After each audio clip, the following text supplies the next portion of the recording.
我研究苔藓有10几年了吧，有接近67次野外采集的经历，采了1万多号标本。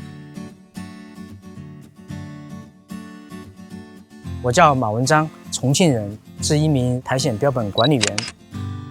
苔藓植物，大部分的人可能都认为它是一个物种。苔藓植物在全世界大概有2万多种，中国的数字估算在3400到3600种左右。它的作用的话，滋养、净化环境、保持水土，同时它有非常重要的环境指示意义。根据苔藓植物的物种，能够判断出这个地方有没有污染。我看到这边这个小溪流下来全部是长满了苔藓，我心里面就比较放心，觉得这里肯定是没有什么农药、化肥、除草剂，所以说喝这里的水还是会很安全的。尽管现在肚子有一点点隐隐作疼，可能没有人会天生喜欢苔藓植物。当年读硕博连读的时候，拿着标本去请教李新江研究员，他告诉我说，如果你想顺利毕业的话，你最好自己学着鉴定标本。也就开始了我和苔藓的不解之缘。西南地区主要的自然保护区都跑过了，很多人都以为野外采集很好玩，其实很多时候都是非常辛苦的。有一次我在高黎贡山，那天晚上有一张床，结果睡完下来之后，左腿80个，右腿30个疙瘩，就是全被跳蚤叮的。山上会遇到毒蛇、蚂蟥，甚至还经常迷路，这些都是非常危险的。只是我比较喜欢苦中作乐罢了。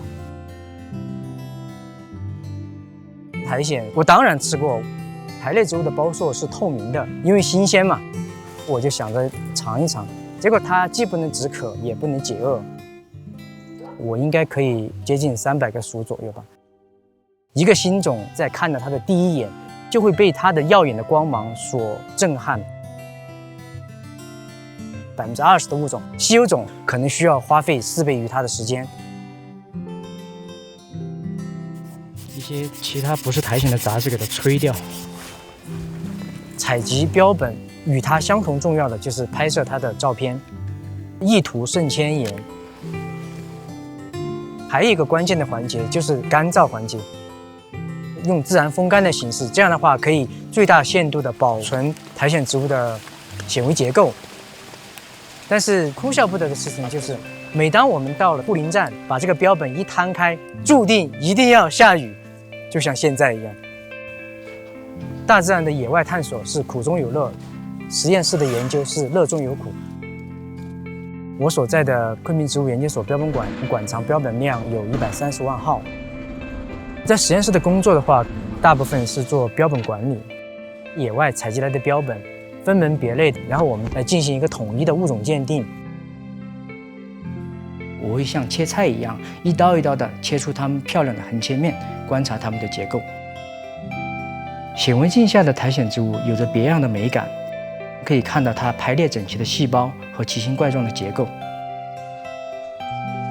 我们研究标本，认识不同的物种，最终都是为了更好地保护大自然，保护我们赖以生存的环境。